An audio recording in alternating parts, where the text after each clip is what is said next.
aleluias e glórias, anjos cantam no céu, quando o crente se encontra conversando com Deus.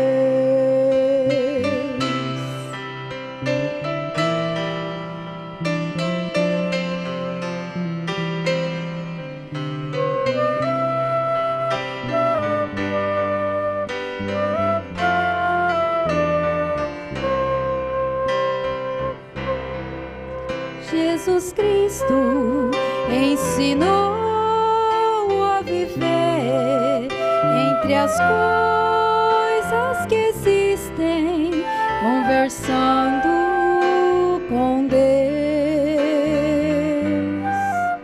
Ele mesmo, embora tão santo, viveu neste mundo, conversando com Deus,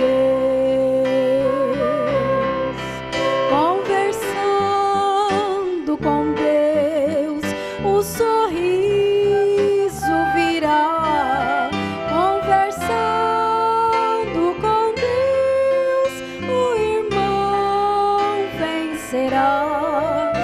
Aleluias e glória, anjos cantam no céu, quando o crente se encontra conversando com Deus, conversando com Deus, o sorriso virá, conversando com Deus, o irmão vencerá. Aleluias e glória, anjos cantam no céu, quando o crente se encontra conversando com Deus.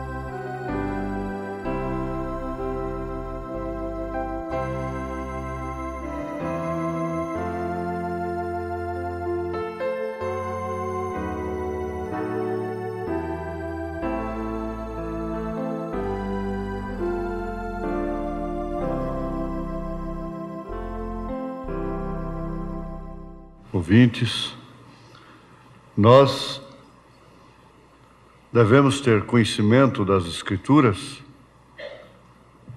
não simplesmente em relação à ordem moral, e nem mesmo à espiritual, no tocante apenas da salvação comum, perdão dos nossos pecados.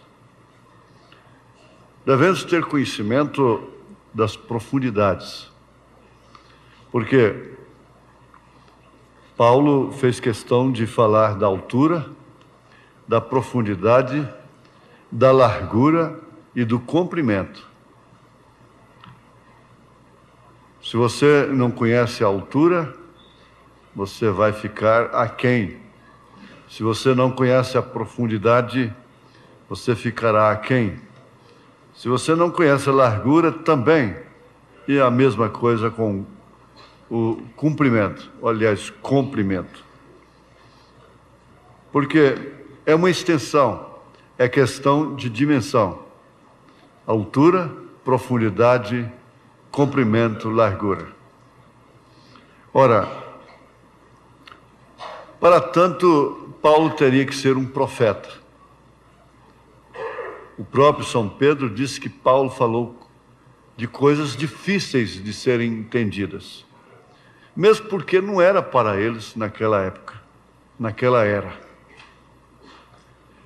Isso significa que Paulo falou coisas proféticas, como o mistério da iniquidade. Aquele homem assentado num lugar parecendo com Deus. Esse mistério sendo retido aqui. É claro, pela presença do corpo de Jesus Cristo, da noiva de nosso Senhor Jesus Cristo. Esse é o que detém.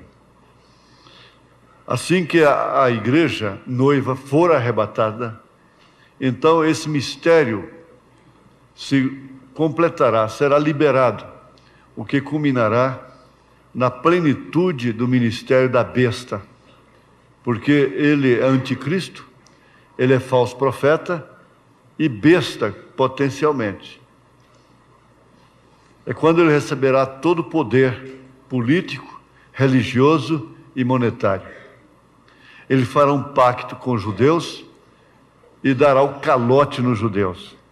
Os judeus entrará com o bônus e ela, ou ele, nesse caso, entrará com o ouro. E haverá um grande calote.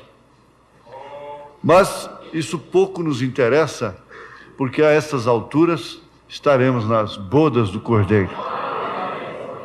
Então há muitas escrituras que não vamos ver o seu cumprimento. Agora, isso é coisa de profeta, é só mesmo, não é de teólogo, não é para PhD, não é para universidade de teologia, é para deserto, é para profeta. Porque quem chegar a ver Elias e Moisés, as duas oliveiras de Apocalipse capítulo 11, significa que não foi no arrebatamento, não foi no rapto. A televisão mostrará esse ministério de Elias e de Moisés para o mundo todo. Todo mundo vai poder ver, a internet inclusive. Vai ser concorrido realmente porque eles vão fazer coisas que fizeram já. Só que vai ser em uma proporção bem mais intensa, bem maior. Moisés, o que ele fez? Ele chamou pragas. Elias também, sentenças sobre uma humanidade pecaminosa. Agora, vamos dar atenção para este grande valor do profeta. A finalidade principal de um profeta é denunciar o pecado. Você não pense que um profeta vem tirar ciscos nas costas de ninguém. Do rei, do sumo pontífice, ele não vem para ajoelhar-se nos seus pés. O profeta desta era teve audiência com o rei, e o rei tinha uma exigência, o rei Tiago, é que para sair dele, da sua presença, já entrava com uma das pernas da calça cortada. E para sair da sua presença tinha que sair de fasto, não podia lhe dar as costas. Então o profeta disse: isso eu faço, porque é política. Mas quando ele estava com a sua entrevista com o homem do pecado, esse mistério da iniquidade, esse anticristo, esse falso profeta e a besta potencialmente, tinha que então se ajoelhar e beijar o seu anel. Ele disse: isso eu não faço. Aquilo eu faço porque é política, é governo. Isso eu não faço porque é religião. Veja só. Agora, há de se observar dois fatores muito importantes, que concluem em um. É o fato de que uma mulher como Jezabel não podia de maneira alguma amar a Elias, ter simpatia por ele. Ela tinha de fato de odiá-lo. Por quê?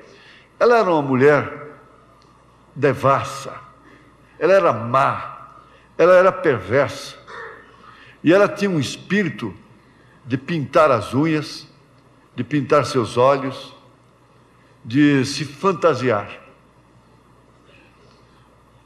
E ela havia se casado entrando pela janela em Israel. Completamente contrária às Escrituras, porque ela encontrou um homem, um rei, que estava completamente fora da palavra. O homem que se casa com a mulher daquela estirpe faz uma coisa maligna, diz o profeta. E a mesma coisa aconteceu com Herodias e João Batista. Mas vamos ver o que ambos fizeram em seu dia. Elias chamou 3 anos e meio de seca, segundo a sua palavra, exatamente por causa do pecado de Acabe e Jezabel. Ele veio realmente protestar o pecado. Agora você não vai pensar que Deus vai ocupar o tempo exclusivamente com um profeta para pregar contra a prostituição, contra o roubo, contra a droga, contra esses artistas de televisão, essa coisa toda. Não. Esse não é o ministério profético, esse não é ministério de Abraão, esse é ministério de Ló, que vive combatendo Sodoma e Gomorra. O profeta de Deus não seria enviado somente para isto, preste bem atenção. Ele combate o pecado pelas suas raízes, mas o pecado, veja só, você não vê nenhum profeta, nem o Senhor Jesus Cristo condenando meretrizes, reconhecendo a semente da serpente através delas, mas é através do credo e do dogma. A semente da serpente é religiosa. Há alguns que pensam que a semente da serpente morreu no dilúvio, mas não tem como. Não tem como ter morrido. Caso contrário, João Batista não teria dito raça de víbora. E o próprio Senhor Jesus Cristo não os teriam qualificado de filhos do diabo. E o diabo é a serpente. O diabo é realmente a serpente. A Bíblia diz isso.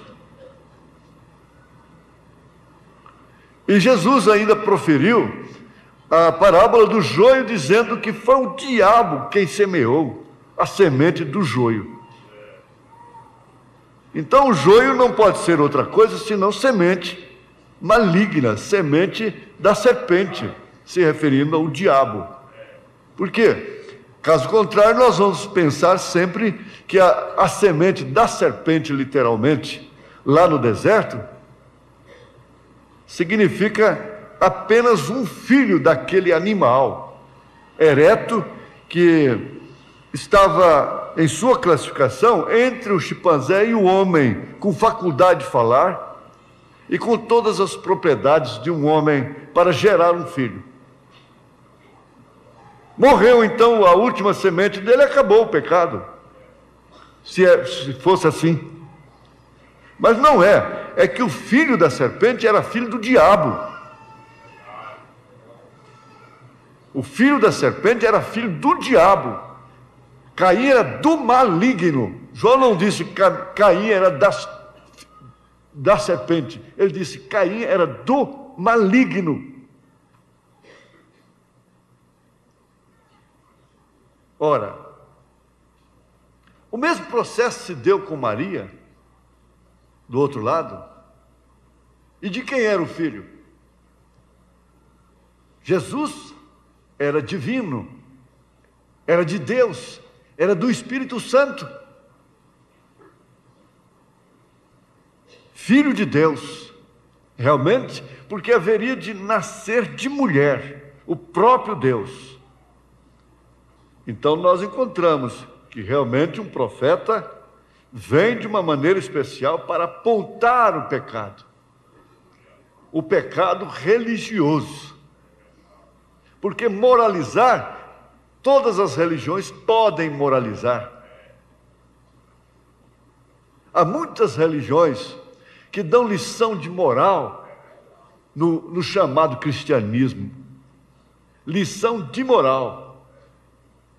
Suas mulheres dão lição de moral nas chamadas cristãs. Seus homens dão lição de moral nos homens chamados de cristãos. Vejamos aqui, na mensagem à maneira de um verdadeiro profeta, parágrafo 79. Vejamos. No parágrafo 79 está escrito: esta fascinante cidade de Samaria, estilo próprio, Israel altamente formado, esses pregadores bem educados e sacerdotes, receberiam esta simples pessoa desconhecida?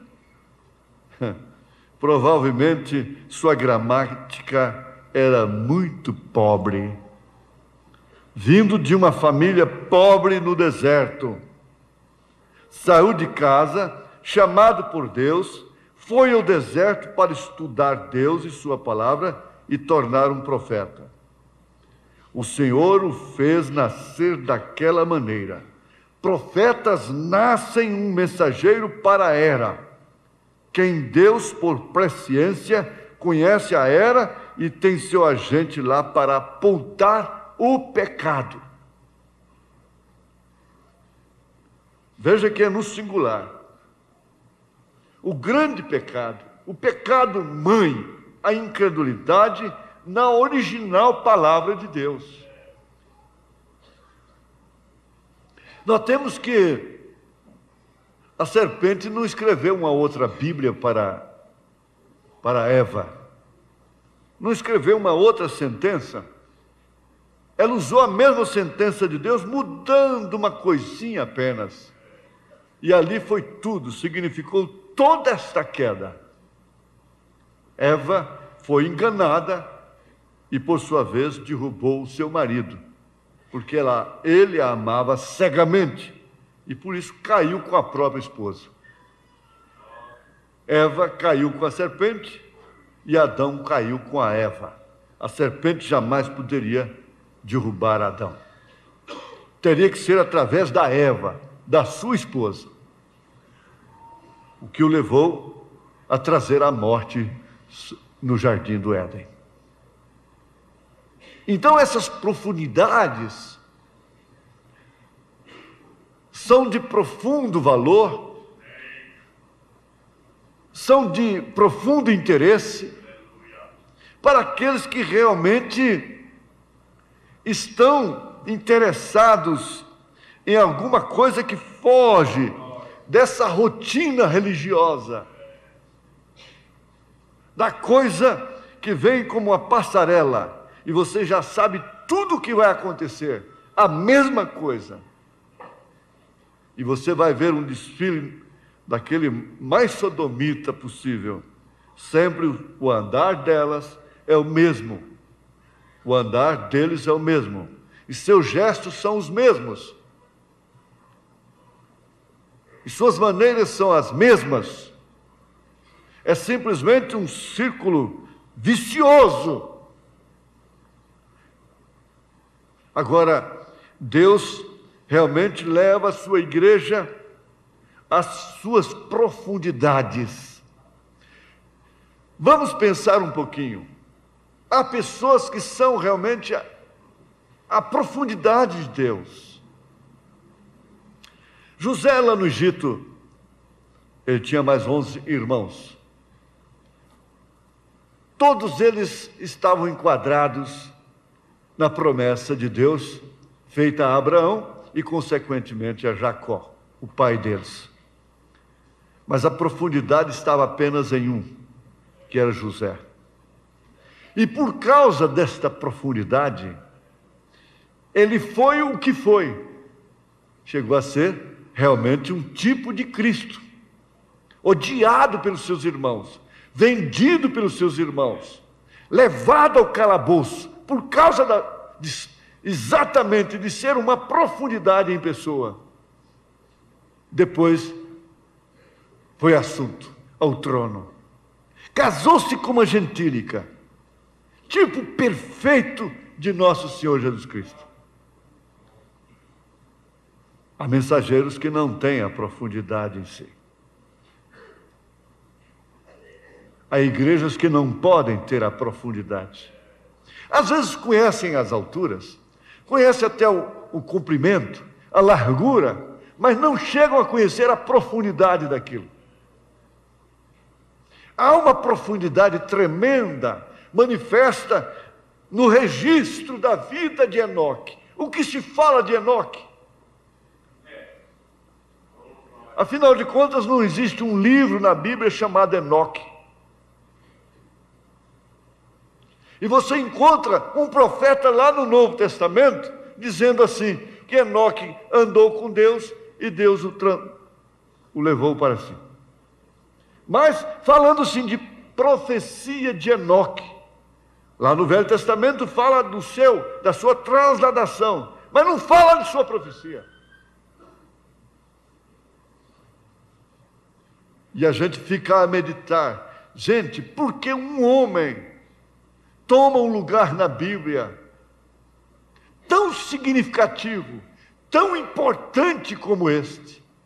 Andou com Deus e Deus o tomou para si, simplesmente para ser um tipo perfeito desse povo que forma um corpo. Esse corpo é, sem dúvida, Filho de Deus, que é o Espírito Santo na igreja, é um mistério da piedade. É Filho de Deus. Isso é profundidade. Isso não causa gritos. E não pode causar realmente. Tem que causar reflexão. Reflexão. Pense bem, um homem registrado na Bíblia, com a vida tão subjetiva, tão sucinta, com um relato tão pequeno, significando tanto, tanto, tanto para nós. Ora, Noé, grande homem, mas Enoque não precisou da arca. Você notou isso?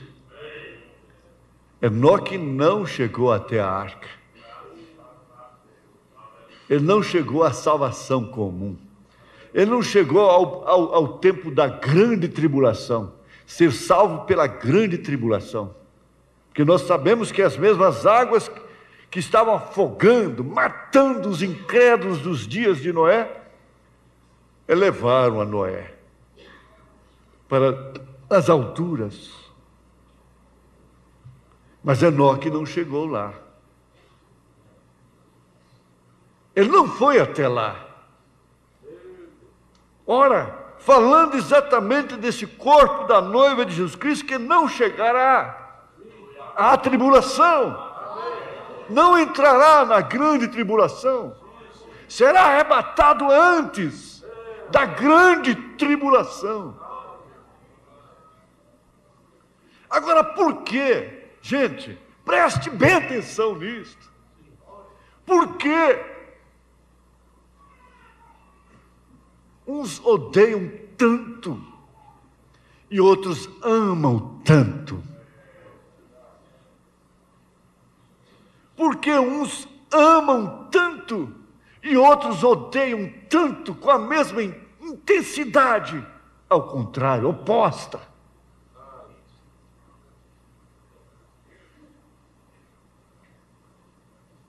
Eu tenho certeza absoluta, concreta, evidente, que se eu vivesse, se nós vivêssemos nos dias de Elias, nós estaríamos entre os 7.000. Nós estaríamos entre aqueles que o amaram, o respeitaram. Nós não estaríamos entre aqueles que o odiaram, Agora eu pergunto à igreja Jezabel de hoje: se você vivesse no tempo de Elias, você amaria Elias? Deixa levantar um Elias, um tisbita aqui neste século. O que falará deles? O que vão falar deles? Os líderes religiosos vai falar dele, do Elias, o tisbita. Elias, o tisbita, nas páginas da Bíblia, não mexe com eles. Eles têm interpretação para tudo.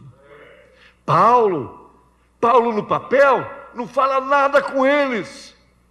Eles têm interpretação para tudo. Eles são amontoados por aqueles que, tendo comichão nos ouvidos, amontoariam doutores para si mesmos. Os assalariariam, dariam salário para eles, fariam deles empregados, domésticos deles, mordomos da fé. Ora, sim, isso deve nos levar a uma posição bem mais séria. Nós estamos convictos, certos, de que, se nós vivêssemos no tempo de Elias, nós estaríamos com ele.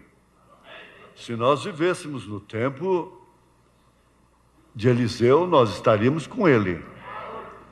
Se nós vivêssemos no tempo de João Batista, nós jamais aprovaríamos o que fizeram com ele. E por isso, se nós vivêssemos no tempo de Jesus, nós estaríamos com ele. Você olha onde você está hoje, e você verá onde você estaria lá, então.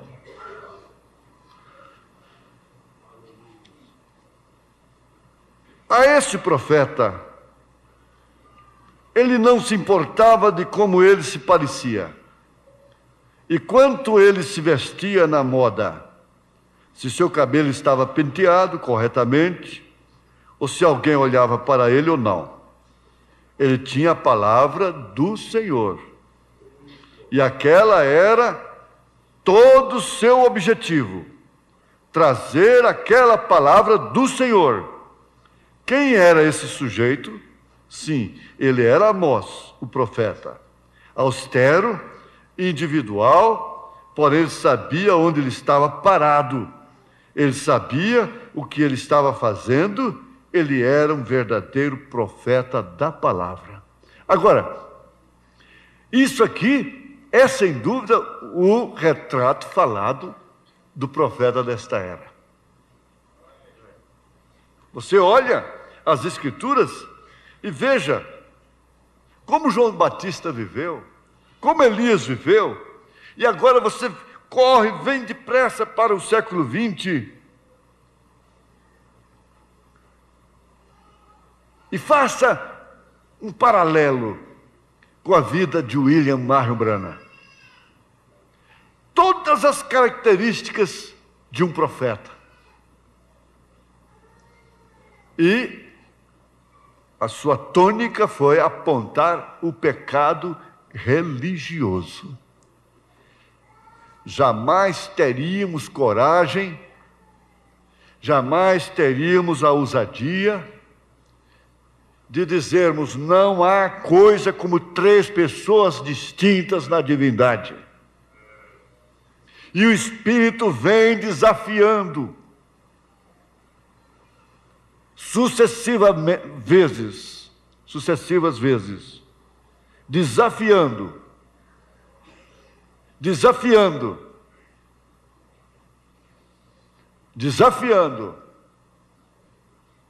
no milênio. Não teremos três ofícios. Qualquer estudioso apareça e diga para mim, para o povo, que no milênio haverá três pessoas distintas. que na eternidade nós teremos 3 pessoas distintas. Um como rei, outro como sacerdote, outro como Espírito Santo. Por isso Jesus Cristo é chamado de o Rei dos Reis, Senhor dos Senhores, porque Deus que enche os céus e a terra, que é Espírito, concentrou nele toda a plenitude da divindade. Nós temos que tratar a Jesus Cristo como Ele é. Ele é Deus. Não vamos encontrar definitivamente sacerdote no dia do julgamento do trono branco. Ninguém vai encontrar, caso contrário, ele salvaria lá no julgamento. Se houver sacerdócio depois, então há salvação depois da morte. Há salvação depois do juízo. Mas não há. Vamos, doutores, venham me provar isso.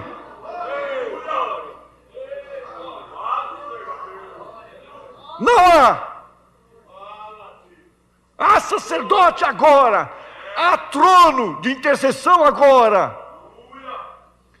Mas então ele já levantou do trono do Cordeiro Sangrento. Aí vem realmente a revelação de Apocalipse capítulo 5. Quando João chorava inconsoladamente, porque ninguém podia sequer olhar para o livro. Mas o ancião disse: não chore, João, porque o leão da tribo de Judá venceu. Ele vai abrir o livro. Quando João teve a confiança de olhar, ele não viu o leão. Ele viu um cordeiro sangrento, com 7 olhos, 7 pontas, 7 espíritos. Vocês não podem ver aí, senhores estudiosos, as 7 eras da igreja, os 7 mensageiros, 7 espíritos de Deus enviados a toda a terra. Me mostre qual é o 7º. Não é Billy Graham, porque o próprio Billy Graham disse que não é. Ele disse: a minha mensagem esvazia, mas não preenche. Ele é um dos anjos enviados a Sodoma e Gomorra. Me mostra olhos de Deus, espíritos de Deus. Mas tem uma coisa, João. Aquele leão vai manifestar. O leão é rei. O cordeiro é intercessão, é vítima, é sacrifício. O cordeiro é isto, mas o leão não. Você nunca viu no Velho Testamento o sacrifício de um leão. Nunca foi posto no altar um leão, mas sim cordeiro. Agora, aquele leão que João viu, ele teve paciência para esperar. Aquele leão que João viu fala exatamente do nosso Deus, do nosso Senhor Jesus Cristo, no milênio, na eternidade. E o desafio evangelístico está aqui. Isso é profundidade. Isso é profético.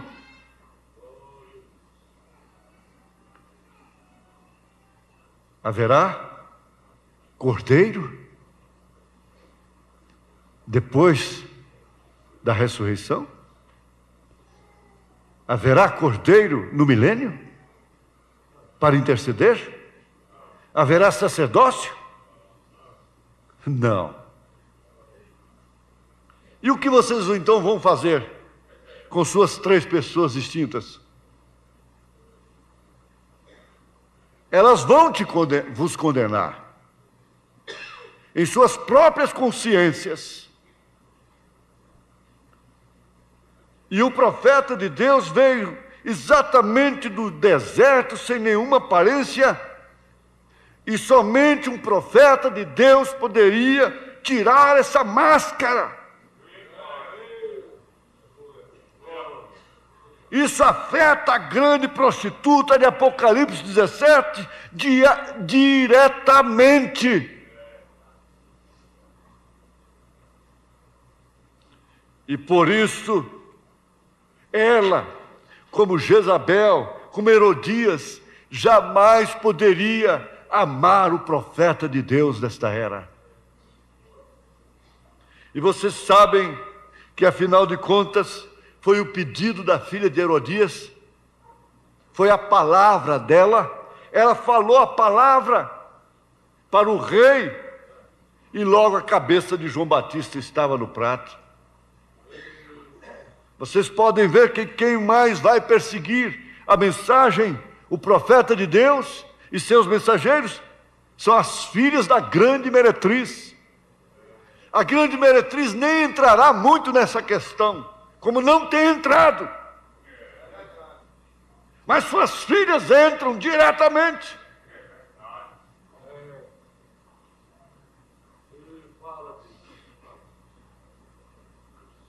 Aqui está, ó terra, a profundidade de Deus para abalar os firmamentos do inferno e o juízo que há de cair sobre a terra não poderá atingir aqueles que amam seus profetas. Por quê? Por exatamente, certamente o Senhor Jeová não fará coisa alguma sem ter revelado o seu segredo aos seus servos profetas. Por quê? Porque os profetas passariam para o povo. Eles não ficariam com isso nas suas bolsas, nos seus alforjes, nos seus embornais. Aleluia. Eles jamais tinham visto, veja só, quando a terra prometida foi prometida, a terra de Canaã foi prometida, o profeta diz aqui, no parágrafo 41, a maneira de um verdadeiro profeta. Parágrafo 41. Ele diz: então eu dei a ilustração de como aquele Israel em marcha para a terra prometida, eles jamais tinham visto aquela terra. Eles nada sabiam a respeito dela. Não era uma questão de estudá-la. Os céus não podem ser estudados. Deus não pode ser estudado. Ele não é objeto de estudo, ele é objeto de adoração. A palavra Deus quer dizer objeto de adoração. Eles jamais tinham visto aquela terra. Mas sabe quem trouxe a promessa daquela terra? Deus o fez através de profeta. A terra só pode ser alcançada, não importa o quanto eles preguem sobre os céus. Não importa o quanto eles preguem sobre os céus. Os céus só podem ser alcançados pelo Espírito profético. Essa é outra profundidade. Os céus só podem ser alcançados por o Espírito profético. Deus se comprometeu. Deus ficou comprometido quando Isaías abriu a boca e disse: uma virgem conceberá e dará à luz um filho, e seu nome será maravilhoso, príncipe da paz, pai da eternidade, Deus conosco, Emanuel. Deus ficou comprometido com aquilo, mas sempre usando seus meios para essa profundidade. Você vê que quando aquela profundidade se cumpriu, ela era muito maior do que Canaã. Israel perdeu a maior oportunidade de todos os tempos. Não foi lá em Canaã. Mas sim quando Jesus Cristo estava lá na manjedoura. Foi quando Deus estava encarnado. E aquilo tinha que ser através da profecia. Cumprimento de profecia. Deus podia ter feito tudo sem falar através de seus profetas. Mas tudo que Ele fez, Ele tem feito através de profetas. Todos os seus eventos. E por que então tentarmos torcer as Escrituras contra esse grande fato de que há um profeta precursor da segunda vinda de nosso Senhor Jesus Cristo? Mas sabe, eles ficam como aqueles que disseram: a terra é boa, mas nós não podemos entrar. Na verdade, eles não criam no profeta líder. Mas 2 deles foram lá em espírito, foram lá com alma, foram lá com o coração. Por isso não viram nada que pudesse contrariar e impedir o cumprimento das profecias. Você viu como os 2 espias não viram nada que pudesse vir a impedir os cumprimentos das profecias? Josué e Calebe viram completamente diferente.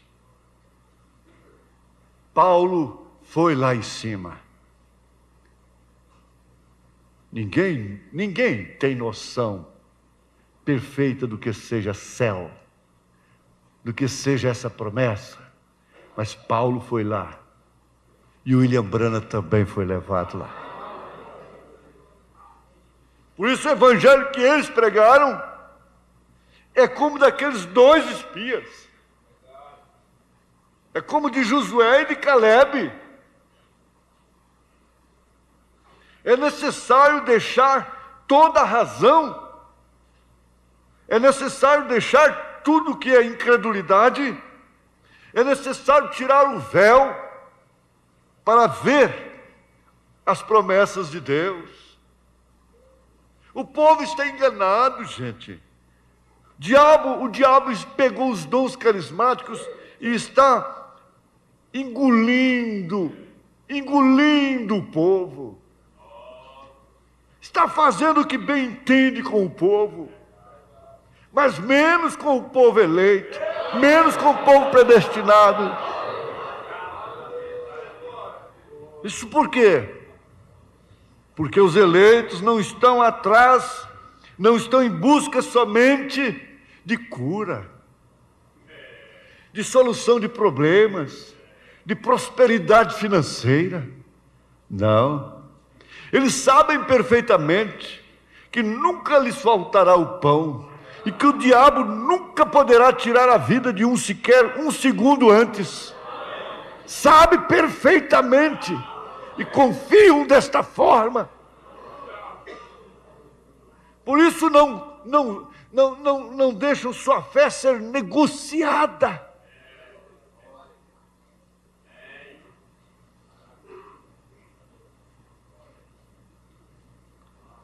O profeta vê a degradação. Ele vê, aqui no parágrafo 76 dessa mensagem, vamos colocá-lo sobre o monte hoje, e deixe o olhar para baixo, deixe o olhar em Jeffersonville para o povo que chama a si mesmo cristão. Deixe o olhar em qualquer parte na América a um povo que chama a si mesmo cristão. Seus olhos ungidos de Deus a miudariam novamente.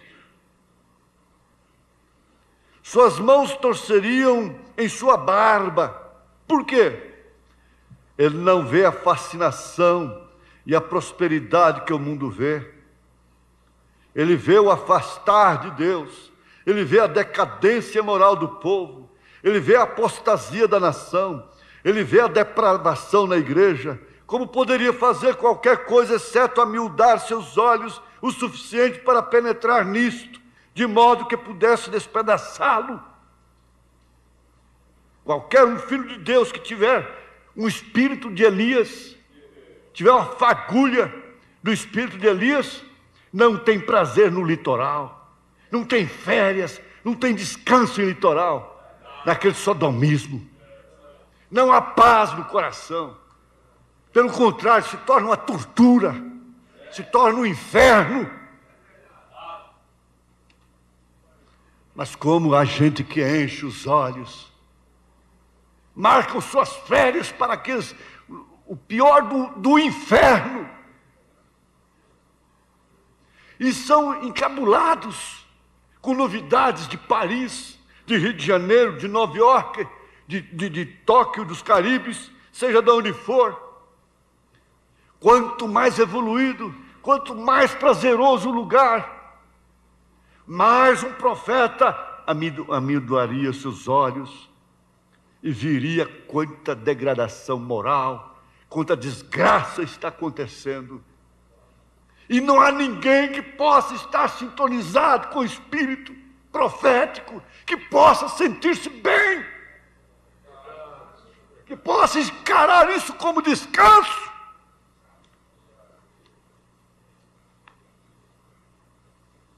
Dá dor no coração,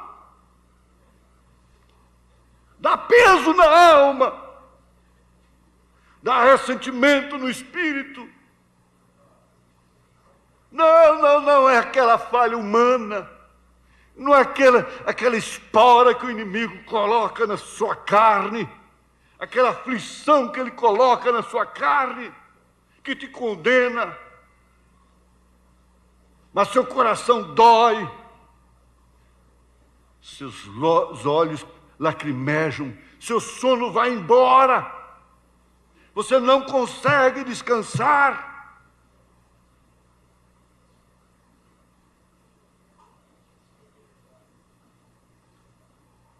Porém, aqueles olhos ungidos de Deus daquele profeta não se amiudaram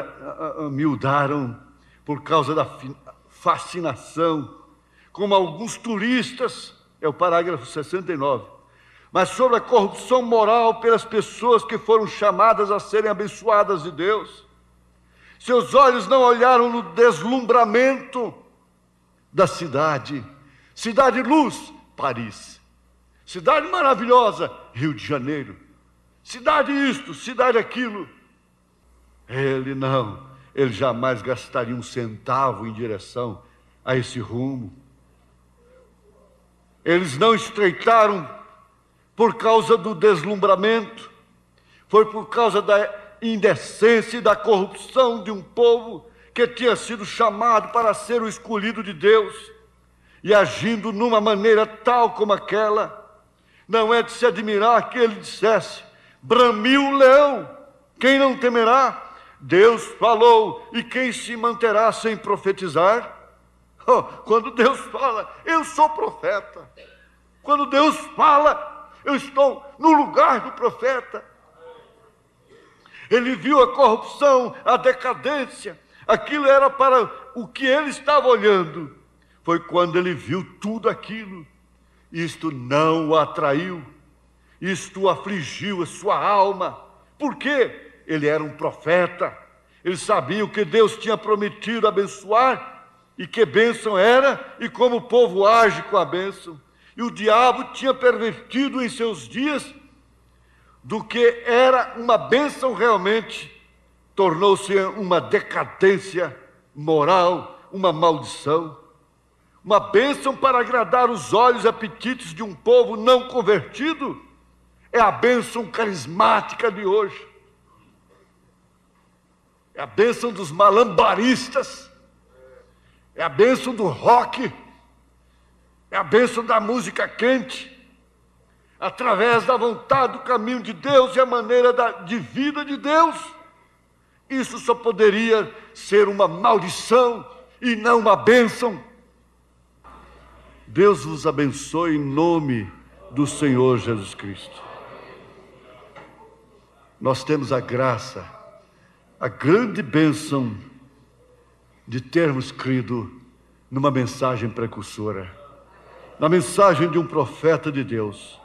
Estamos entre os que creram e amaram, não estamos entre os que a odiaram e descreram. Em nome de Jesus Cristo, Deus conserve esta bênção, porque você não é uma ovelha errante. Não somos ovelhas errantes. Somos ovelhas do aprisco de nosso Senhor Jesus Cristo. Aprisco apostólico, aprisco profético, aprisco pentecostal. Deus vos abençoe.